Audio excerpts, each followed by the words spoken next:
오늘은 느헤미야를 함께 공부하도록 하겠습니다. 첫 시간이기 때문에 느헤미야 2해라는 제목으로 말씀을 전하겠습니다.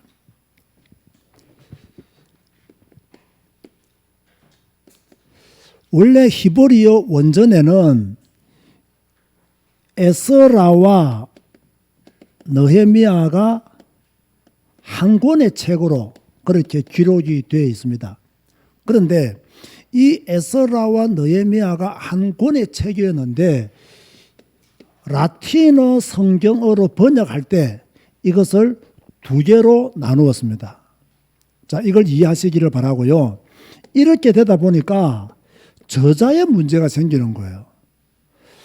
에스라는 에스라서를 기록하였고 느헤미야는 느헤미야를 기록했느냐, 아니면 에스라가 에스라서와 느헤미야서를 함께 기록했느냐, 이런 저자의 문제가 생겨서 학자들이 연구를 해보니 에스라서는 에스라가 기록했고 느헤미야서는 느헤미야가 기록했다라고 그렇게 결론을 내렸습니다. 왜 그러냐면 느헤미야서에서 주로 사용되어진 1인칭이 바로 느헤미야 자신을 말하는 그런 것이었기 때문에 느헤미야서의 저자는 느헤미야다, 그렇게 정리를 해두고 넘어가면 좋겠습니다.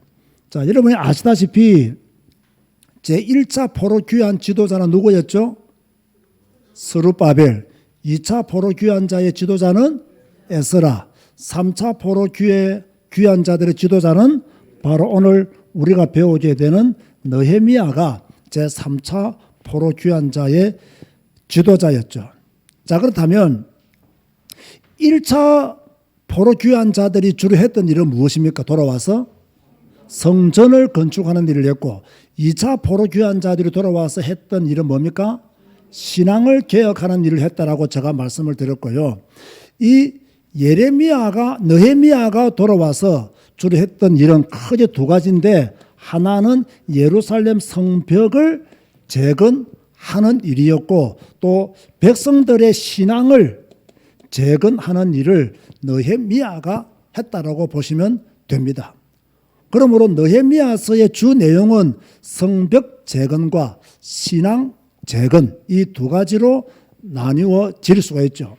그렇다면 이 느헤미야서를 왜 기록했느냐? 뭔가를 기록할 때는 이유가 있잖아요.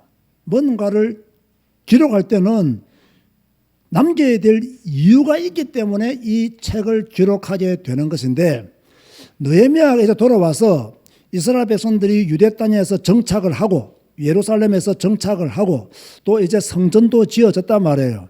그런데 이 모든 것들을 우리 후대들에게 알려줘야 되겠다. 역사로 남겨주어야겠다. 우리가 어떻게 해서 포로가 되었고, 어떻게 해서 포로에서 돌아왔으며, 포로에서 돌아와서 무슨 일을 했으며, 이런 것들을 후대들에게 남겨줘야 되겠다. 그래서 예레미야가 성벽 재건을 끝내고 과거의 일들을 회상하면서 기록한 성경이 느헤미야다, 그렇게 보시면 돼요. 자, 그렇다고 하면 우리도 우리의 후대들에게 뭔가를 각인시켜주고 뭔가를 제대로 알려주고, 이들이 듣든지 아니 듣든지 우리가 확실하게 말해야 될 부분이 있어요. 우리의 신앙생활의 중심은 오직 성경이다. 이걸요 확실하게 말해줘야 돼요. 우리는 평생 오직 예수의 사람으로 살아가야 된다. 그리고 무슨 일이 있어도 절대로 교회를 등지지 마라. 교회를 떠나지 마라. 자, 이 부분을 우리의 후대들에게 확실히 말해줘야 됩니다. 그래서 여러분이 죽고 난 이후에도 부모님을 생각할 때마다 우리 부모님은 오직 성경, 오직 예수, 오직 교회, 여기에 머물라고 하셨지 라고 하면서 교회를 등진 자녀라 할지라도 나중에는 돌아오는 포로에서 돌아오는 축복을 받게 될 줄로 믿습니다. 자, 이런 것을 두고 우리는요, 자꾸 자녀들에게 우리의 신앙을 제대로 가르쳐 줘야 되는 거죠. 자, 그러면 이 느헤미야의 기본 구성은 어떻게 되어 있느냐? 제가 앞에서 말씀드린 바와 같이 1부는 성벽 재건, 예루살렘 성벽 재건에 대한 말씀들이 1장에서 7장까지 그렇게 기록이 되어 있습니다. 원래 느헤미야는요, 바사국의 관리였어요. 바사국의 관리로 있을 때 어떤 사람으로부터 지금 포로 귀환 자들이 이방인들에게 멸시를 받고 있고 성벽을 재건하기는커녕 성문은 불탔다라는 소식을 듣게 되었단 말이에요. 그 소식을 듣자마자 이 느헤미야는 내가 빨리 예루살렘으로 돌아가야 되겠다. 우리 민족을 바르게 세우는 일에 내가 헌신해야 되겠다. 그래서 그 당시 바사 왕 아닥사스다의 허락을 받고 예루살렘으로 귀환한 사람이 바로 이 느헤미야입니다. 자, 이해가 되시죠? 이게 돌아와서 성벽을 재건했다라는 것이 1장부터 7장까지 이야기고요. 그리고 이스라엘 백성들의 신앙 재건 이야기가 8장에서 13장까지 그렇게 기록이 되어 있습니다. 자, 성벽 재건은 어떤 의미가 있느냐면요, 우리가 선민 공동체로서 좀 외부적 환경에서 우리를 보호하기 위한 그러한 조치로 성벽을 재건했다라고 한다면, 이 신앙 재건은요, 정말 우리가 하나님 앞에 바로 서기 위해서 교육을 실시했다, 그렇게 봐야 돼요.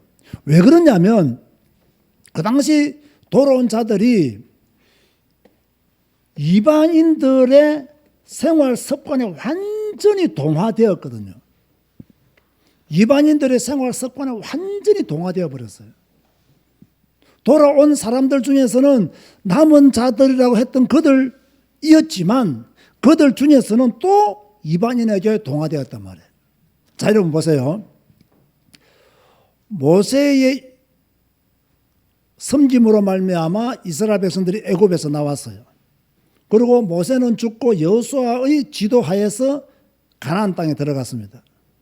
그런데 가나안 땅에 들어간 이 이스라엘 백성들이 이 가나안 땅에 살고 있었던 모든 이방인들을 쫓아내었습니까? 쫓아내지 못했습니까? 쫓아내지 못했죠. 그러니까 시간이 지나면서 그 가나안 문화에 동화되어 버렸어요. 그 결과 나중에 어떤 결론이 나오느냐? 포로가 되는 결론이 나왔어요. 자, 지금 포로 귀환 자들이 다시 예루살렘으로 유대 땅으로 돌아왔단 말이에요. 그런데 이들이 돌아오기 전에 틀을 잡고 살았던 이방인들이 있었단 말이에요. 이분들을 다 쫓아내었냐? 이 사람들을 다 쫓아내었느냐? 쫓아내지를 못했던 거예요. 그리고 그들과 많은 것들을 협력하면서 그렇게 살았단 말이에요. 그래서 이것이 나중에 세월이 많이 지난 후에 어떻게 되느냐? 로마의 속국이 되는 그런 빌미를 제공한 것이죠. 어찌됐든 이 느헤미야는 성벽을 재건하고 난 후에 이제 이스라엘 백성들의 신앙을 바르게 세우기 위해서 하나님을 가르치고 하나님의 말씀을 가르치고 신앙을 가르쳐야 되겠다. 그렇게 해서 하나님의 백성으로서 하나님의 선민으로서의 의식을 갖추도록 그렇게 느헤미야가 신앙 개혁 운동을 시작한 것이죠. 그런데 이 신앙 개혁 운동을 시작하려고 하니까 느헤미야 혼자서는 할 수가 없는 거예요. 또 느헤미야는 제사장이 아니거든요. 그래서 그 당시에 제사장이었던 아주 유명한 사람이 한 명 있었죠. 누구였죠? 바로 에스라죠. 그래서 에스라를 불러서 에스라의 도움으로 신앙 개혁운동을 또다시 일으킨 것을 우리는 느헤미야 8장에서 13장까지 읽어보면 그 내용이 나오고 있어요. 자, 이를 보세요.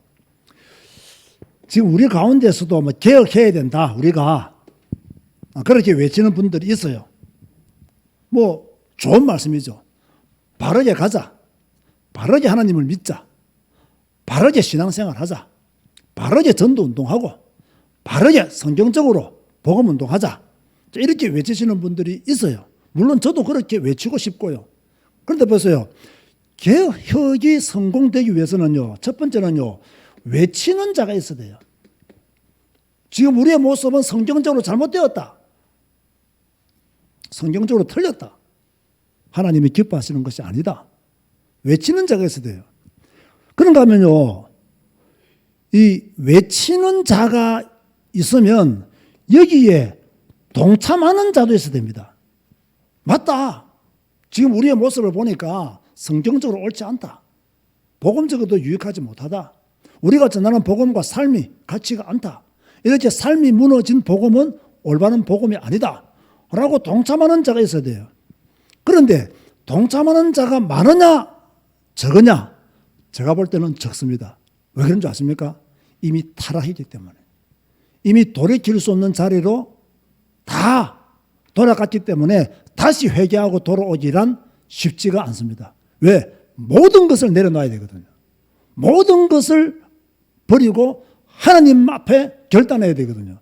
근데 우리가 쉽게 말은 하나님 앞에 결단하십시오 라고 말하지만 결단해야 될 사람들은 결단하기가 쉽지가 않습니다.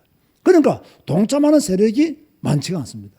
그런가 하면 왜 또 동참하지 못하느냐라고 했을 때 조금 전에 말씀드린 바와 같이 이미 잘못된 구조 속에서 잘못된 삶의 양식을 가지고 그곳에 뿌리를 내린 사람들이 대다수이기 때문에 동참하는 사람들이 많을 수가 없죠. 자, 그런데 동참하는 사람이 다행히 많아졌다고 합시다. 많아졌다고 하지만 또 하나 더 필요합니다. 이것을 우리가 개혁합시다, 회개합시다, 이렇게 끝나는 문제가 아닙니다.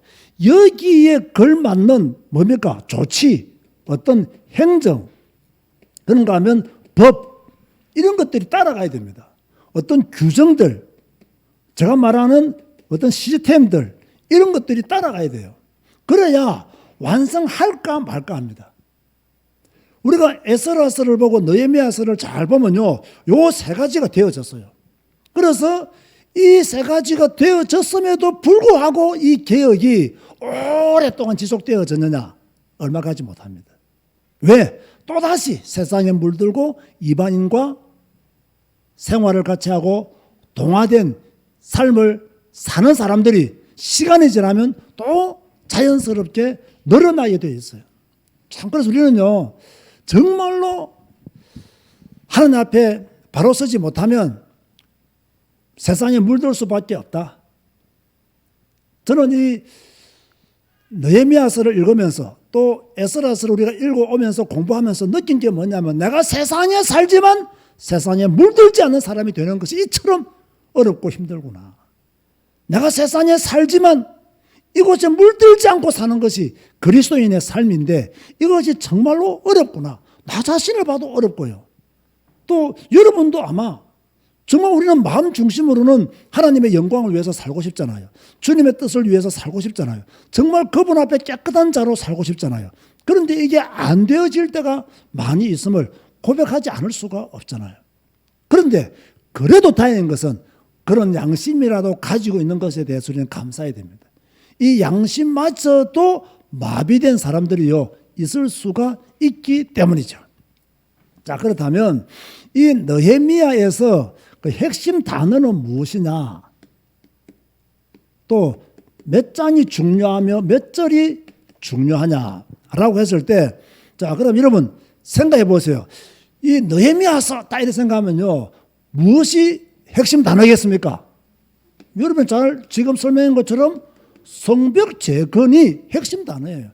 여기에 모든 초점이 맞추어져 있고, 이것을 위해서 느헤미야가 사역을 했어요.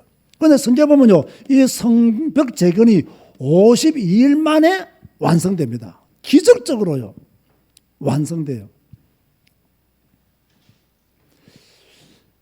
이 성벽 재건은 어떤 의미를 가지고 있느냐라고 했을 때 첫 번째는요, 그 외적의 침입 가운데서 이스라엘 백성들을 보호해주는 기능이 있고요. 그런가 하면 두 번째로는 신정 국가로서 초석을 어떤 내리는 상징적인 효과도 있고요. 또 영적으로는 하나님의 보호하심에 대한 의미도 이 성벽 재건에 포함되어 있고요. 또 이스라엘 백성들이 이 세상과는 구별된 존재다라는 것이 이 성벽 재건에 가지고 있는 의미예요. 자, 이렇다고 한다면 우리가 비록 이 땅에 살지만, 세상 속에 살지만 여러분들의 믿음 생활을 위한 뭡니까? 영적 성벽도 재건해야 된다는 거예요. 나의 영적 성벽도 재건해야 된다. 어떻게 나의 영적 성벽을 재건할 것이냐? 자, 이런 것은 제가 나중에 결론적으로 여러분들에게 말씀드리겠습니다. 두 번째로 핵심 절은 느헤미야서에서 어떤 절이 핵심 절이냐? 2장 17절 그리고 6장 15절에서 16절이 핵심 절이라고 말씀을 드릴 수 있고요. 이 느헤미야서 핵심 장은 몇 장이냐라고 하면 9장이 핵심 장이다. 왜 9장이 핵심 장이냐? 성벽 재건 이후에 실제적으로 이스라엘 백성들이 자신들이 언약의 백성임을 자각하면서 다시 하나님 앞에서 회개하고 바로 서는 내용들이 9장에 기록되어 있기 때문에 느헤미야서의 핵심 장은 바로 9장이다. 그렇게 말씀을 드릴 수가 있겠습니다. 자, 내용이 많기 때문에 조금 빠른 속도로 메시지가 진행됨을 양해해 주시기를 바랍니다. 잘 들으면 빠르지도 않습니다. 이미 에스라서를 통해서 많은 공부를 했기 때문이죠. 그러면 이 느헤미야서가 우리에게 주는 교훈이 무엇이냐? 우리가 이 느헤미야서를 통해서 어떤 교훈을 받아야 되느냐? 이 느헤미야, 이 사람을 통해서 우리가 배워야 할 것은 무엇이냐라고 하면요, 바로요, 자기를 낮추는 자세예요. 간단히 말하면 겸손이죠. 왜 느헤미야를 통해서 우리가 이런 것을 배울 수 있냐면요, 그 당시 느헤미야는 대제국의 관리였단 말이에요. 그러면 대제국의 관리로 있는 것이 훨씬 더 편하고 그저 안락한 생활을 보장받는 그런 생활이었단 말이에요. 그런데 동족의 고통을 바라보고 낮은 자세로, 하나님 앞에서 사명 감당하기 위해서 낮은 자세로 그렇게 본국을 향해 간 거예요. 자, 우리 보세요. 오늘날 성도들이 교회를 섬길 때 어떻게 섬겨야 됩니까? 느헤미야처럼 섬겨야 됩니다. 그렇죠? 여러분들이 세상에서는 잘 나갈 수가 있죠. 세상에서는 똑똑할 수도 있고요. 세상에서는 좋은 자리까지 다 차지하실 수가 있죠. 그러나 교회에서는요, 뭡니까? 겸손한 마음으로 하나님의 교회를 섬겨야 된다. 느헤미야가 바로 그러한 인격을 갖추었다. 그런가 하면 이 느헤미야서를 볼 때 역시 세상의 주관자는 하나님이시다라는 것을 우리가 알게 됩니다. 자, 그 당시에 바사 국이 전 세계를 이렇게 다스리는 강대국으로 보여지지만 그 바사국의 왕들을 통해서 포로 귀환의 명령을 내리게 만들고 70년 만에 돌아오리라고 말씀했던 그 예언의 말씀이 성취되어지고 성전의 기구들을 가지고 오리라는 그 모든 말씀이 성취되어지는 것을 보면 역사를, 세상을 주관하시는 분은 하나님이시구나. 우리는 권력 있는 사람들이 세상을 주관하는 줄 알아요. 똑똑한 사람들이 세상을 주관하는 줄 알아요. 지금 우리는 미국이 온 세상을 주관하는 줄 알아요. 그렇지 않습니다. 이 세상을 주관하시는 분은 누구시다? 하나님이시다. 우리는 성경을 통해서요, 확실히 배워야 돼요. 그런가 하면 여러분의 신앙 재건을 완성해야 돼요. 제가 왜 이런 말을 쓰느냐면요, 느헤미야가 돌아와서 성벽을 재건할 때요, 방해하는 이방인들이 있었겠습니까? 없었겠습니까? 있었습니다. 우리가 앞으로 배우게 될 겁니다. 여러분들이 복음을 위해서 살 때, 여러분들이 하나님의 영광을 위해서 살 때, 여러분들이 주의 뜻을 위해서 살 때, 여러분들을 방해하는 요소들이 있을까요? 없을까요? 반드시 있습니다, 여러분. 왜? 사탄은 지금도 살아서 역사하고 있거든요. 하나님의 백성들이 하나님의 의를 이루지 못하도록, 하나님의 백성들이 하나님의 역사를 따라가지 못하도록 반드시 방해합니다. 하나님의 백성들이 사명을 감당하지 못하도록 누가 방해하느냐? 딱 사탄이 방해합니다. 이럴 때 성도들이요, 무너지면 안 돼요. 두려워하면 안 돼요. 낙심하면 안 돼요. 우리 어떻게 됩니까? 뚫고 지나가야 됩니다. 아멘 하시기 바랍니다. 어려움이 오고 힘든 일이 있으면요, 하나님의 뜻이 아닌 것 같다, 이렇게 포기하지 말고 이 중요한 하나님의 뜻을 반대하는 사탄의 세력을 제대로 알고 이 흑암의 세력을 꺾고 하나님의 영광을 위해서 믿음으로 나아가는 그러한 성도들이 되어야 된다. 이런 성도 되시기를 주님의 이름으로 축원드립니다. 그런가 하면 우리는요, 새 언약에 합당한 삶을 살아야 됩니다.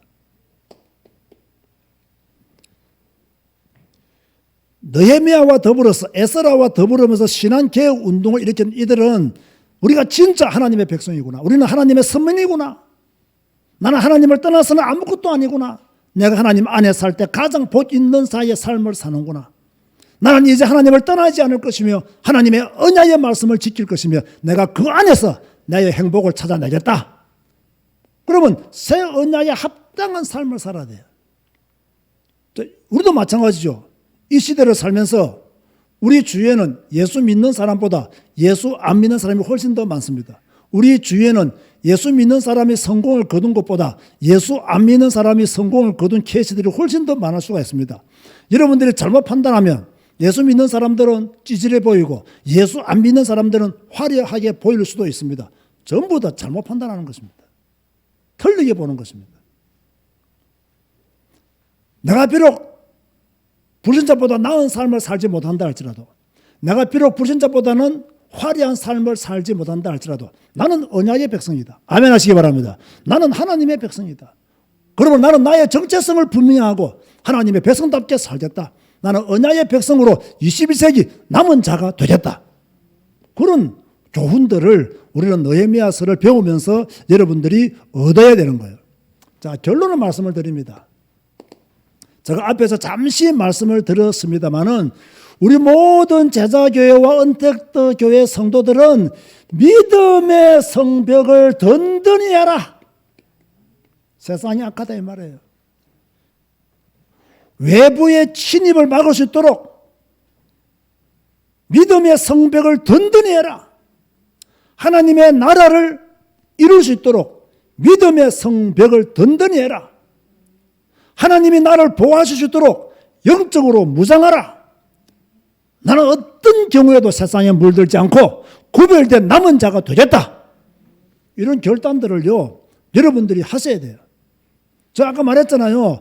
개혁을 외치는 자가 있어야 되고, 그 개혁에 동참하는 자가 있어야 되고, 그 개혁에 걸맞는 조치, 행정, 법, 이런 것도 따라가야 되거든요. 그럼 내가 믿음의 성벽을 쌓기 위해서는 뭐 해야 되느냐? 언제나 여러분 예배를 중요하게 생각해야 됩니다. 그죠? 예배는요, 이 교회 공적인 예배가 있잖아요. 중요하게 생각해야 됩니다. 우리는 또한요, 월요일부터 금요일까지 정오 예배, 나홀로 예배, 현장 예배가 있잖아요. 이런 것들을 여러분 가능하면요, 기억하고 지켜야 됩니다. 왜냐하면 하나님 앞에 내가 예배하는 시간을 매일 드린다는 것은요, 대단한 믿음의 시스템을, 믿음의 성벽을 재건하는 놀라운 축복의 시간이거든요. 그리고 우리는 항상 공적인 예배와 이 나홀로 예배를 중요하게 생각해야 된다. 자, 이러면서 여러분들이 믿음의 성벽을 제대로 쌓기 위해서는 매일 성경 읽는 것을 놓치지 않아야 된다. 그렇죠? 나아가서 뭡니까? 하나님의 말씀을 공부하는 성독과 성공의 힘을 여러분들이 가져야 된다. 매일 성경 읽는 것은요, 매일 주님과 동행하고 있다는 확실한 증거입니다. 여러분들이 하나님의 말씀을 공부한다는 것은 마음판에 하나님의 말씀을 새기는 것과 똑같은 거예요. 그 성경 읽고 성경 공부하고. 다시 말합니다, 여러분. 주일날 예배 한 번 드리는 것으로 여러분의 믿음의 성벽을 제대로 쌓았다라고 말씀드릴 수가 없어요. 믿음의 성벽을 예배를 통해서 세운 사람들은 또 개인이 성경 읽고 개인이 성경 공부하면서 하나님의 나라를 함께 누려나가는 비밀을 가져야 되는 거죠. 이러면서 우리가 뭐 해야 됩니까? 매일매일 말씀 기도 붙잡고 기도해야 됩니다. 하나님의 영광을 위해서 기도해야 돼요. 그래서 제가 4가지 기도 제목을 주었잖아요. 하나님의 영광 추구하는 기도를 드리라. 오늘 내가 하루 사는 것도 하나님의 영광을 위해 살겠습니다. 오늘 내가 예배하는 것도 하나님의 영광을 위해서 예배하겠습니다. 그리고 지극히 선한 것을 분별하며 살겠습니다. 내가 주의 그리스도의 날에 이르기까지 나는 지극히 선한 것 분별하며 살겠습니다. 하나님, 오늘 내가 예배 드릴 때 지극히 선한 것을 분별할 수 있는 은혜를 허락하여 주옵소서. 내가 오늘 사람들을 만날 때 지극히 선한 것을 분별할 수 있는 힘을 주시고 지혜를 주시옵소서. 이렇게 기도 사는 거예요. 그럼 우리가 뭐 해야 됩니까? 하나님, 내가 겸손하게 살겠습니다. 겸손하게 하나님의 영광을 드러내겠습니다. 내가 다른 사람보다 높아지지 않고 겸손한 마음으로 그들을 섬기기를 원합니다. 교만한 자로 비춰지지 않도록 오늘도 겸손한 하루가 되게 하여 주옵소서. 오늘 내가 전도하며 선교하는 믿음의 삶을 살기를 원합니다. 나의 전도와 나의 선교를 통해서 하나님 영광 받으시옵소서. 이런 4가지 기도 제목을 항상 기도해야 돼요. 이런 것들이 매일매일 되어져야 된다. 이렇게 되어지면 여러분들은 뭡니까? 임마누엘의 축복을 계속 누릴 수가 있는 거예요. 저는 정말요, 이런 마음으로 살아요. 이런 중심을 가지고 하루하루를 살아요. 뭐 이러니까 뭐 조급한 것도 없고 갈급한 것도 없고 그냥 편안해요. 어려움이 와도 이 말씀 붙잡고 기도하는 가운데 뛰어넘을 수 있고, 내가 생각하는 대로 되지 않아도 나는 오늘 하나님의 영광을 위해서 그렇게 살 것이고, 그러니까 편안해요. 뭐 특별한 욕심도 없어요. 그러나 내가 하나님께 나아가야 될 방향만 딱 알면 이것과 함께 하루하루 살아가면 되는 거예요. 그래서 우리는 신앙계획을 해야 된다. 또 우리는 믿음의 성벽을 재건해야 된다. 또 믿음의 성벽을 재건한 성도들은 적어도 우리는 이런 우리의 신앙의 삶의 양식을 가지고 예배 성공하고 성경 읽기, 성경 공부 시작 성공하고 말씀 기도하는 가운데 하나님 인도받고, 그죠? 그런가 하면 4가지 기도 제목을 딱 붙잡고 또 기도하는 가운데 하나님의 인도를 받고 이러면서 임마누엘로 하루하루 살아간다면 여러분들은 포로가 되지 않을 겁니다. 여러분은 속국이 되지 않을 것입니다. 오늘 말씀이 또 앞으로 배우게 될 느헤미야 말씀을 통해서 신앙 개혁이 여러분의 일어나게 되기를 주님의 이름으로 축원드립니다. 주님 감사합니다. 또 하나님의 말씀을 배우게 하여 주시니 감사합니다. 성경을 배우게 하여 주시니 감사합니다. 주 예수께서 함께 하시고 주 예수께서 우리와 동행하여 주시사 우리의 신앙이 개혁되어 지시도록 주님이 원하는 믿음의 성도가 될 수 있도록 축복하여 주옵소서. 우리 구주 예수 그리스도 이름으로 기도드리옵나이다. 아멘.